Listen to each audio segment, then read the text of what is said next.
അറിവിൻ്റെയും അന്വേഷണത്തിൻ്റെയും വിശ്വാസത്തിൻ്റെയും പ്രാർത്ഥനയുടെയും അധ്വാനത്തിൻ്റെയും ഒക്കെ ആകത്തുകയാണ് ചിന്തകൾ. ചിന്തകൾ വാക്കുകളാകുമ്പോൾ പ്രഭാഷണങ്ങളാകുന്നു, അക്ഷരങ്ങളാകുമ്പോൾ പുസ്തകങ്ങളാകുന്നു.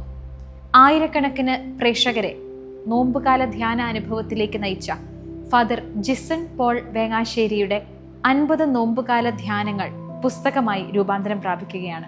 മിശിഹായുടെ രക്ഷാകര രഹസ്യങ്ങളെ വളരെ സ്ട്രക്ചേർഡായി സഭാ പഠനങ്ങളിലും സഭാപിതാക്കന്മാരുടെ ദർശനങ്ങളിലും തിരുവചനങ്ങളിലുമൊക്കെ ഊന്നി പ്രേക്ഷകരിലേക്ക് എത്തിക്കുകയാണ് ഫാദർ ജിസൺ മാർഗം എന്ന ഈ പുസ്തകത്തിലൂടെ.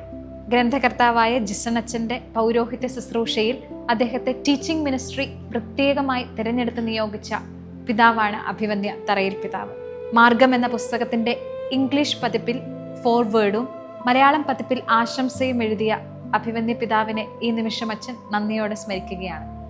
ബഹുമാനപ്പെട്ട ജിസൺ അച്ഛൻ്റെ പ്രഭാഷണങ്ങൾ ഒത്തിരിയേറെ പേർക്ക് കർത്താവിനെ കണ്ടെത്താനും സഭയെ കണ്ടെത്താനും എല്ലാം സഹായകമാണ്. അച്ഛൻ്റെ നോമ്പുകാല ധ്യാനങ്ങളാണ് ഇതിലുള്ളത്. 50 ദിവസത്തെ ധ്യാനങ്ങൾ. അത് അനേകർക്ക് ഒരു ആത്മീയമായ ഉണർവുണ്ടാകും എന്നാണ് ഞാൻ പ്രതീക്ഷിക്കുന്നത്. നമ്മുടെ ഒരു അടുത്ത ജനറേഷൻ മുഴുവൻ തന്നെ ഇംഗ്ലീഷ് സ്പീക്കിംഗ് കൺട്രീസിലാണ്.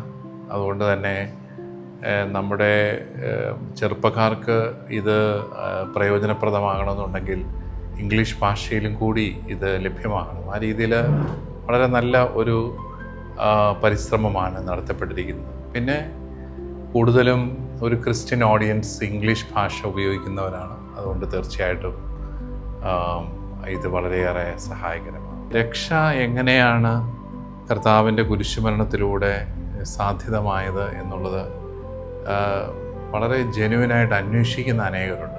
ആ രീതിയിൽ അവരെ സംബന്ധിച്ചിടത്തോളം വൈകാരികമായിട്ട് കർത്താവിൻ്റെ കുരിശുമരണത്തെയും കാൽവരി യാഗത്തെയും ചിത്രീകരിക്കുന്നതിനേക്കാളും ഏറെ സംതൃപ്തിദായകമാണ് അത് സഭാപഠനങ്ങളുടെ അടിസ്ഥാനത്തിൽ കർത്താവിൻ്റെ കുരിശ് എങ്ങനെയാണ് എൻ്റെ രക്ഷയായിട്ട് മാറുന്നത് എന്ന് ബോധ്യപ്പെടുത്തും. അതുകൊണ്ട് ഇന്നത്തെ കാലഘട്ടത്തിന് യോജിച്ച ഒരു വ്യാഖ്യാന രീതി തന്നെയാണ്.